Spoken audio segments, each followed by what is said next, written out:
The Spanish Mission was an institution established by Franciscan friars who are among the four great orders of Catholicism. And the four great orders of Catholicism are the Dominicans, the Black Friars, the Franciscans, the Gray Friars, the Carmelites, the White Friars, and lastly, the Augustinians. That's all they're called. Anyways, Franciscan friars came from the territories of New Spain and modern-day Mexico up northward to modern-day Santa Fe in California. They then established routes back to Mexico City called El Camino Real, which is Spanish for the Royal Road. The route that goes to California is called El Camino Real de California, and along that route has over 21 missions. The route that goes to Santa Fe is called El Camino Real de Tierra Adentro, which is the Silver Route. Now, what is the mission of the mission?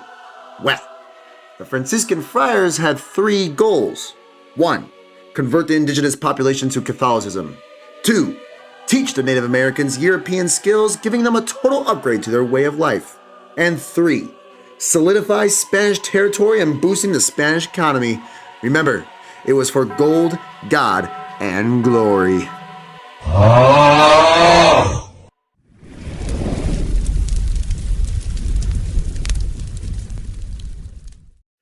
Our story begins on August 21st, 1680, when the Spanish governor named Antonio de Altaman escaped from Santa Fe and moved southward because of the Pueblo Revolt of 1680. What was the Pueblo Revolt of 1680?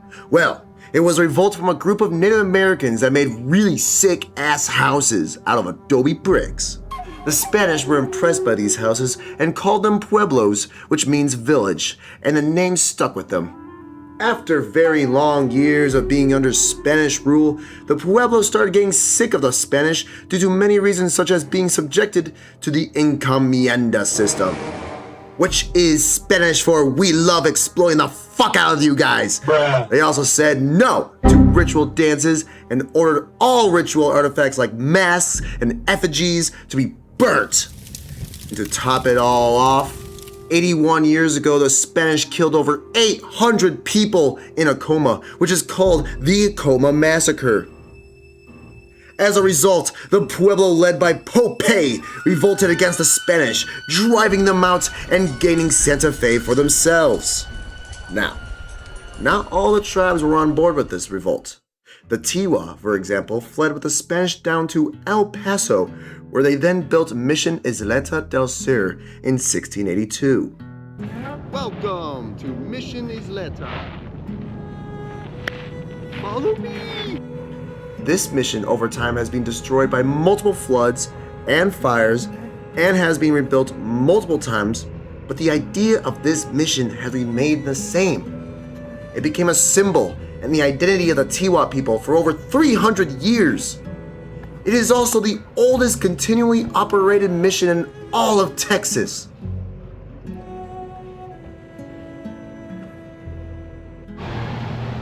This is called La Misión de San Antonio de la Isleta del Sur, Our Lady of Mount Carmel.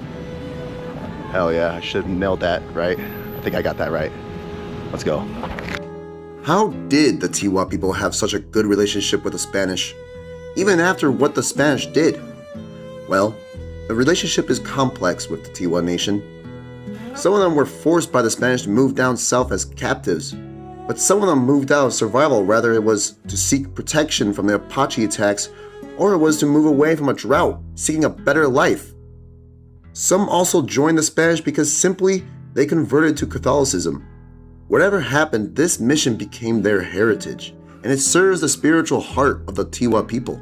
Another mission was also created nearby, and it is called Mission Sikora.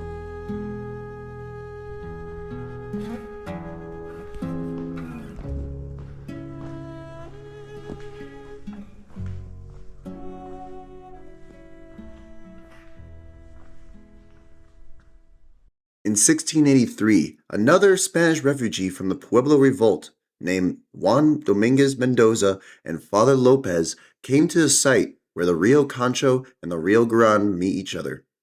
They were there to explore and establish a mission which was requested from the Humano natives.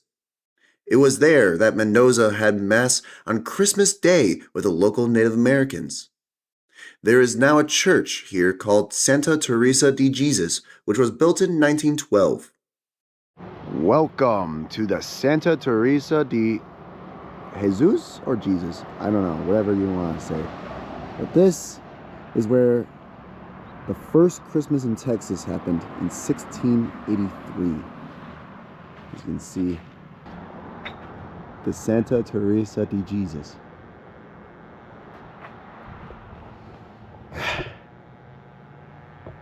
Nice. Right out of the other side, those mountains over there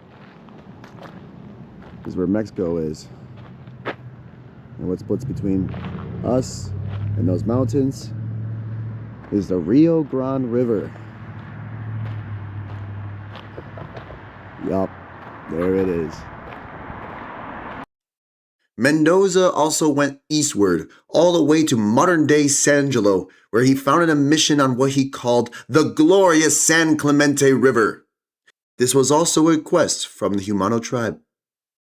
The San Clemente mission.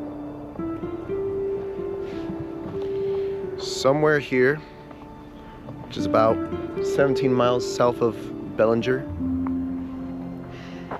Mission San Clemente. We have no idea where it is, but we do know it had to be somewhere here. But yeah, that's it. That's this sign right here. No mission, no sign of it anywhere.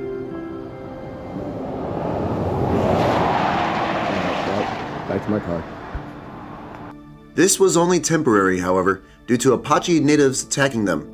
This mission ended in 1684 and Mendoza ran back to El Paso. One fascinating detail from this expedition is Mendoza's report that he saw a native individual carrying a flag. But it wasn't just any ordinary flag. According to his account, it resembled the flag of France. We now move to Chapter 2. The French arrive. Ladies and gentlemen, I give you the lapel. In 1995, archaeologists discovered the shipwreck known as the La Belle in Matagorda Bay. It's a French ship, and this ship was found to have over 1.6 million artifacts.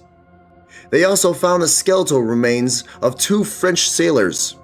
This begs the question, what was the French doing so close to Spanish Texas? In the 1600s, the Spanish had claimed over Mexico and parts of the United States, as well as Florida. The British have taken the East Coast, and the French have taken parts of Canada and Illinois. A French explorer named Reine Robert Cavelier, Sieur de la Salle, went on an expedition to the Gulf of Mexico. It was here that he then claimed the territory of Louisiana to the French king, and naming it after King Louis XIV, also known as the Sun King. La Salle was given 4 ships, one of them a bark called the La Belle. During their voyage, they couldn't find the mouth of the Mississippi, and they also lost 2 ships due to a storm and pirates. The 3rd ship had to go back home after completing its duty in escorting, leaving LaSalle and his remaining settlers with only 1 ship, the La Belle. In 1685, on the banks of Garcetas Creek, Reine Roberts Cavalier de La Salle established a colony called Fort St. Louis. But the settlement quickly unraveled. The La Belle sunk, leaving them stranded. Tensions within the group escalated until La Salle was murdered, and the remaining settlers were ultimately killed by the Karankawa. When the Spanish arrived in 1689, they found only a dead colony. Evidence of a French presence so close to their territory alarmed them. The Council of War under Charles II of Spain declared it a serious threat, stating Spain had to take swift action to remove this thorn piercing the heart of America. The longer we wait, the more difficult it will be. And so, they made a solution. They need more missions!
Nobody expects the Spanish Inquisition.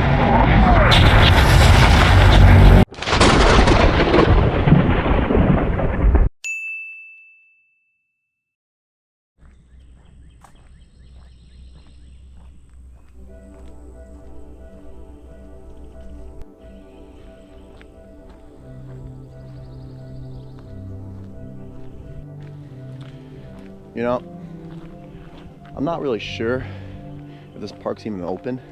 The road was closed and there was no one here. And there was no person here. It's kind of weird how I'm the only person in this entire park. But it's so peaceful. I mean, look at this.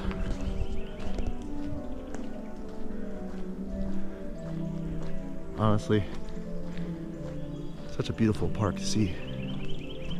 Welcome to Mission San Francisco de los Tejas. This is the first mission in Texas. What? First mission? But I thought Mission Isleta was the first. Correct, it is the first. But Mission Tejas is the first mission of the mission system, going towards the east as a response to French intrusion. This mission was the first of a new route called El Camino Real de los Tejas, which is the third route and the one that connects to missions of San Antonio. This mission converted the Caddo people, specifically the Tejas tribe. Well, see, some things you should know about this place is that this is not what the real Mission Tejas look like. Like, this one was built in the 1930s to commemorate the mission. So we actually don't know at all what it looks like in real life. But another thing, this is not even the spot where it was. It's actually to the west of this park. So we don't know where it is. We don't know what it looks like. By placing this here, it's close enough. The real one was built in 1690, so that's pretty old. The mission, however, only lasted for about 3 years before disease started killing the Tejas people and a missionary. Superstition started growing from the Tejas, which dwindled the relationship between them and the Spanish, and the missionaries decided to pack it up and burn down the mission on October 25th, 1693. They then started heading towards San Antonio.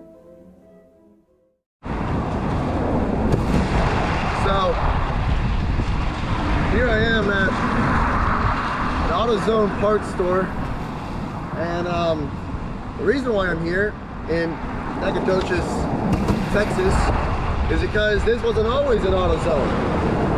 This is the site of an actual Spanish mission, not too far from Mission Tejas. Yeah, there's the AutoZone, and here it is, right here. The site of the Mission Nuestra Senora de Guadalupe. And it was built in 1716. Wow. How interesting is that? Why do you honk at me? We now move our attention from East Texas to San Antonio. San Antonio was home to a group of native tribes from South Texas known as the Coahuiltecans. The area was also crossed by the San Antonio River, whose waters made the land ideal for irrigation and agriculture. In addition, San Antonio sat near the halfway point along the El Camino Real de los Tejas, making it a strategic location for supplies, communication, and defense against French expansion to the east. Because of these advantages, more than 5 Spanish missions were established in the region. So, the first stop on the tour is Mission Concepcion. Or Concepcion. I don't know. Look at that. This mission was built in 1731, and it's the country's oldest remaining original stone churches. Now, unfortunately, it's under construction, but this is really amazing to see how it's all still in the exact same place, even after all of this. Wow. So, right here is where the dining room would be. It's still here to this very day. I mean, it's insane how old this is. It's still here. The next stop on the tour is Mission San Jose, which it's got a big old wall. And here it is. Wow. It is massive. In 1720, Mission San Jose was established as the second mission in San Antonio. Often called the Queen of the Missions, it was much more than a single church. It functioned as a thriving community. The Native Americans who joined the mission were known as neophytes, meaning beginners in the Catholic faith. By entering the mission, they transitioned from a hunter-gatherer lifestyle to learning skilled trades such as farming, carpentry, blacksmithing, tailoring, and livestock management. In return, they were expected to fully embrace the Catholic faith. As the mission grew, it developed into a large and organized community. 3 leaders from local native bands even served as judges, sheriffs, and governors within the settlement. By 1768, records show that more than 350 native residents lived in 84 two-roomed apartments. The native residents were called to prayer several times each day. Their meals often consisted of corn from the mission granary, dried meat, hearty stews, and freshly baked tortillas. While the men worked in the fields or on construction projects, the women prepared meals, cared for their families, and raised the children. As evening arrived, the community came alive with singing, dancing, storytelling, and games, creating a vibrant social life within the mission walls.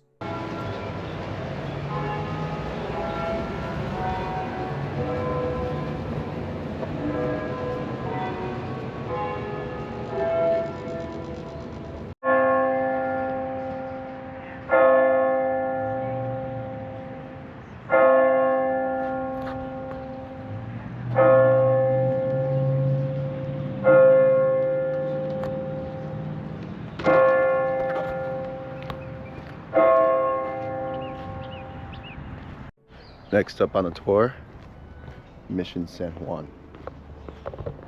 Mission San Juan was established in 1731 and was home to members of the Nasoni tribe and the Naraka, who, like the Tejas of East Texas, were part of the Caddoan people. By 1762, more than 203 Native Americans were living at the mission. In 1772, construction began on a larger church to accommodate the growing community. But the project was ultimately halted in 1786 due to a shortage of laborers. final stop on our tour, Mission Espada. On March 5th, 1731, the people from Mission Tejas were relocated to this site, where the mission was renamed San Francisco de la Espada. One of the most fascinating features of the mission is its acequia system. Acequias are irrigation canals whose origins can be traced to Islamic Spain during the period of Muslim rule, while also drawing upon principles of ancient Roman water engineering and aqueduct construction. The Spanish built these acequias to divert water from the San Antonio River and irrigate hundreds of acres of farmland, allowing crops such as corn, beans, squash, and peppers to thrive. The Espada Aqueduct, which remains standing today, is recognized as the oldest continuously operating aqueduct in the United States. So far, I have discussed the indigenous peoples and the Spanish missionaries, but it is also important to understand the people who lived within these mission communities. Spanish society in colonial Texas was divided into different social groups. Spaniards born in the Americas were known as criollos, while those born in Spain were called peninsulares.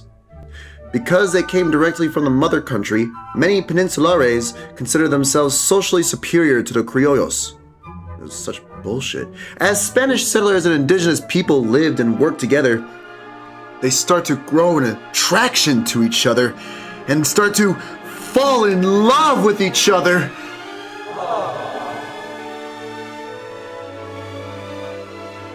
Their children were known as mestizos, people of both Spanish and indigenous ancestry. Over time, the mestizos population grew rapidly and became an important part of the cultural identity of Spain's American colonies. Texas, which actually comes from the word Tejas, like Mission Tejas, who converted the Caddo people, is actually a Caddo word, which means friend. That is why the mestizos who live in the Texas region are commonly known as the Tejanos. This is good context for later on in the video, so don't forget it!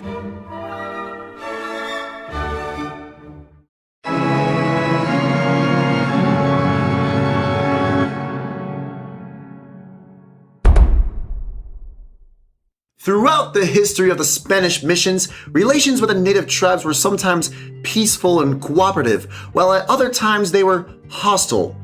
When tensions arose, missions could become targets of attacks from neighboring tribes.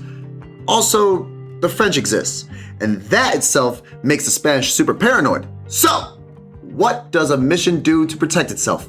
They build Spanish fortifications. There are many different types of Spanish fortifications, such as castillos, baterías, presidios, and alcazabas. Yeah, alcazabas.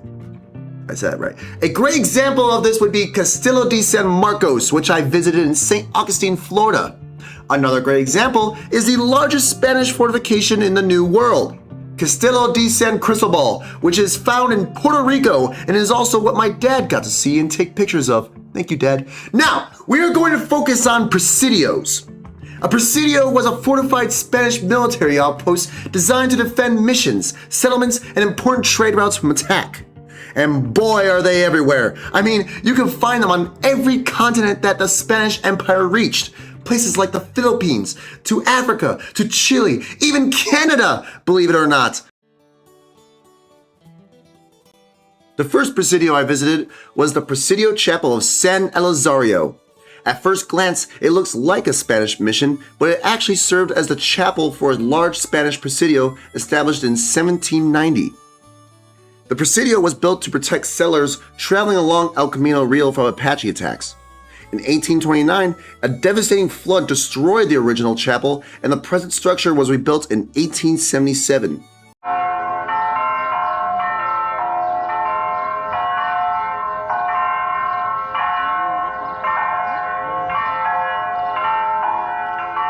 Today, the Presidio Chapel of San Elizario is recognized as one of the 3 historic missions and religious landmarks of the El Paso area.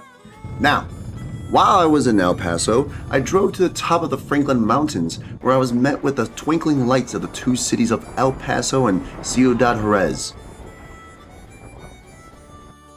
I also got to visit Rosa's Cantina, which is famous for being in the song El Paso by Marty Robbins.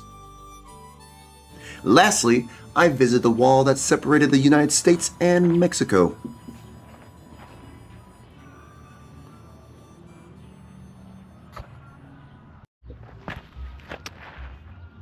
Hello. Welcome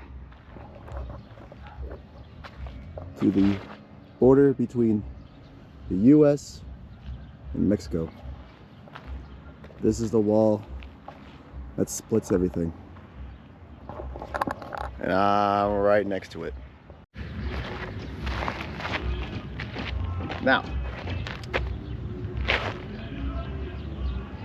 I was told by ICE that if I were to stay around here, there's a high likely chance of me getting robbed.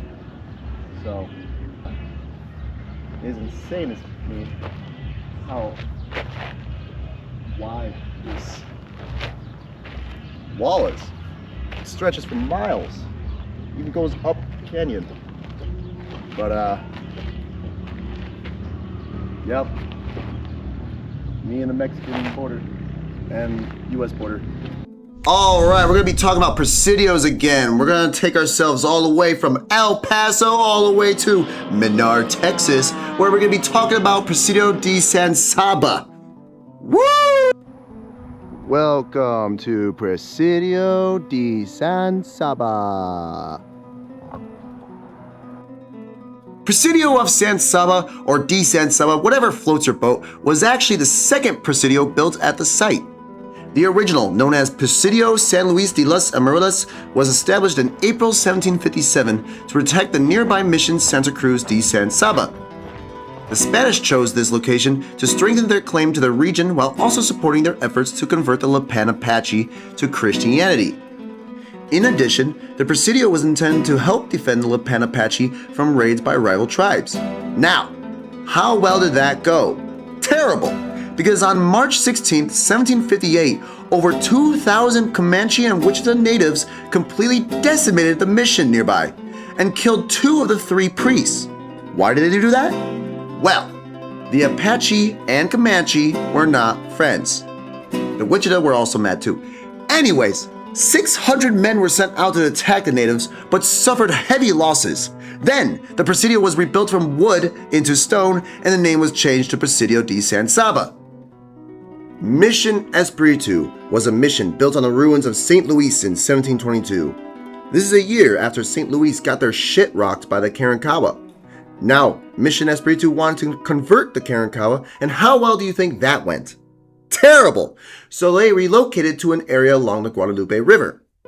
They were there for 26 years and converted the Aranamas and the Tamiques. Then, a Spanish military commander named Jose D. Escadon wanted the site be relocated again in 1747, because again, they were scared of the French. And this third location in modern-day Goliad, Texas, provided perfect protection for those walking along El Camino. At this location, Mission Espiritu converted the Aranamas, Tamiques, Talakuni, and the Tankawa Nation. This mission had over 40,000 cattle, making it the first large-scale cattle ranch in Texas. Yeah, baby! When Mission Espiritu moved to all 3 locations, a Presidio was moving along with it too. This Presidio is called Presidio La Bahia, and this particular Presidio has a very deep history. For example, these flags represent the 9 nations that this Presidio has lived under. It starts with Spain, and then France, and then Spain again, and then Mexico got their independence, then Texas got their independence, then finally the United States of America. But then those damn traitors came, and then America came back. But wait, what about the other 3? Oh, I'm glad you asked, because that brings us into the next chapter of the story.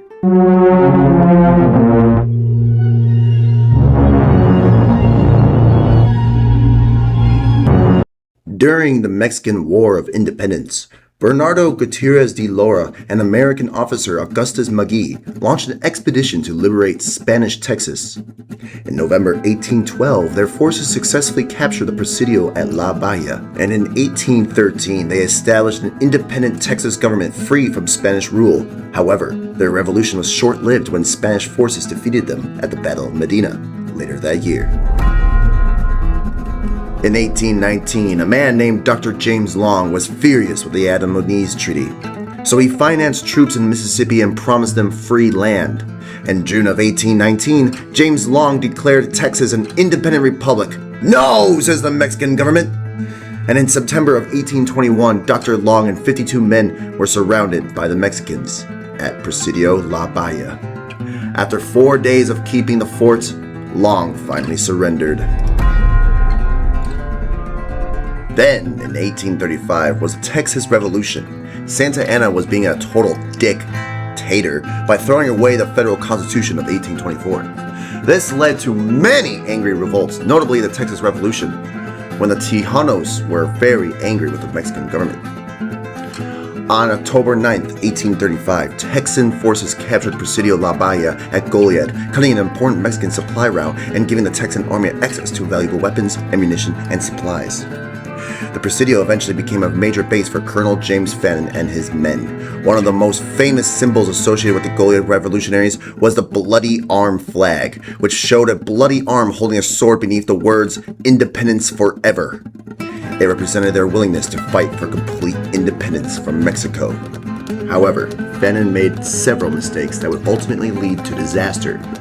Sam Houston ordered Fannin to abandon Goliad and retreat toward Victoria, but Fannin hesitated and delayed his departure, giving Mexican General Jose de Urrea time to close in.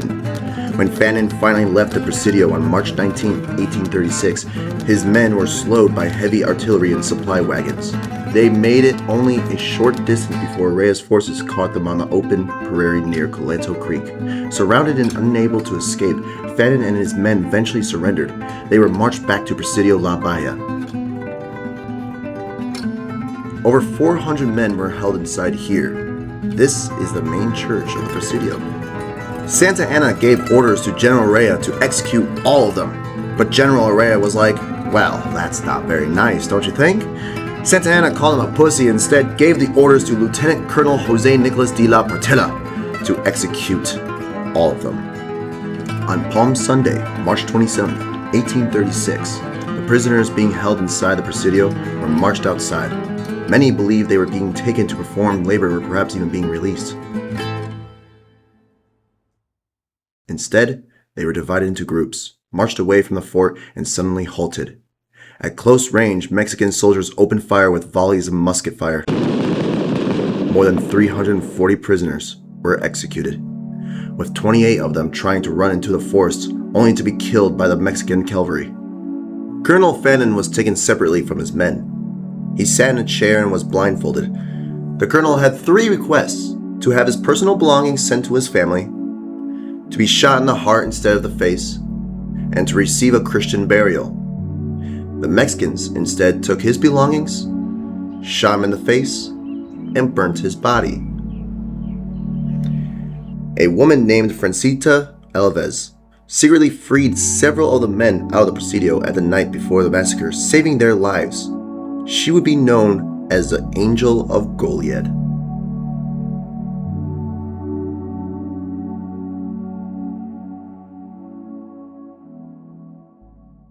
Other missions played a role in the Texas Revolution. Near Mission Conception was the Battle of Conception, which was fought in 1835.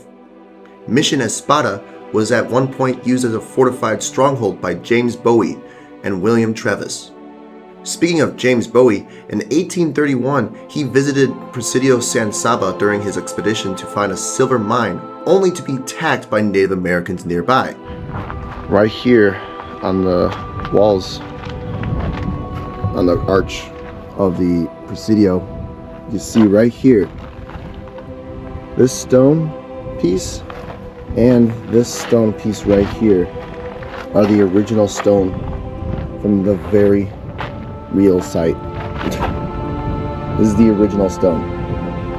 And if you look really closely, you can see people have carved their names into this. Right here I can see the number 1811. People have been here for a very long time. What's also fascinating is right on this rock, if you look really closely, you can see the word Bowie B-O-U-I-E. This is actually the real carving from Jim Bowie. James Bowie would later fight along the Texas Revolutionaries as certain mission that I saved for last. Now on our final tour, the last mission is known as Mission Valero, also known as the Alamo. Mission Valero was established in 1718 but was moved to its modern location in 1744. This mission is actually the first of the 5 missions in San Antonio. Like the other missions, this mission converted the Coahuiltecans. It only became famous when 189 men died defending the Alamo during the Texas Revolution. But that is a story on its own and a video for another day.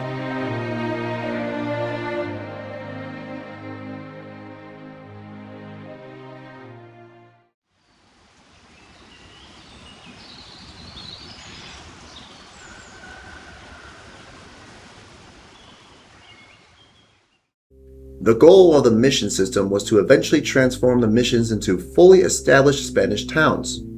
This idea clearly had a lasting impact, as cities like El Paso and San Antonio traced their roots back to the mission system. The mission would eventually go through a process called secularization, in which control was transferred from the missionaries to local church authorities. Beginning in 1794, Spain started secularizing the San Antonio missions. By the 19th century, many missions had been abandoned, converted into forts, or left to fall into ruin. Some were preserved while others slowly disappeared. Today, a few no longer exist at all, with only a plaque marking where they once stood. And standing here at this site is Mission Santa Cruz de San Saba. This is where it was.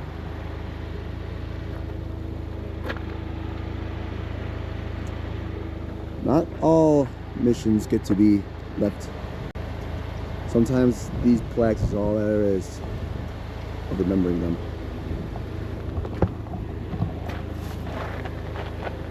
Whoa! So freaking cool! Anyways.